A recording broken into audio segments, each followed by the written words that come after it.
नमस्कार, मी मयुरी आणि आपण पाहत आहात सांगली मीडिया कम्युनिकेशन प्रस्तुत सी न्यूज बातमीपत्र चांगल्यासाठी बेधडक. बातमीपत्रात सुरुवात करूया आजच्या हेडलाईन्सने.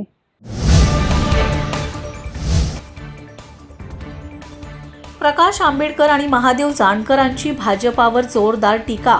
भाजपच्या सत्तेची मस्ती उतरविणार, सांगलीतल्या सभेत दिला इशारा.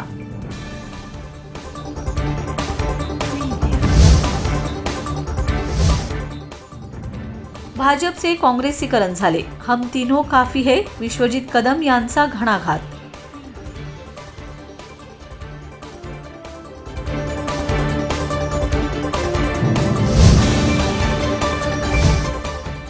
उपळवे येथे मुलीवर बिबट्याचा हल्ला, 11 वर्षाचा भाऊ धावला बहिणीच्या मदतीला. काळजाचा थरकाप उडविणारी घटना.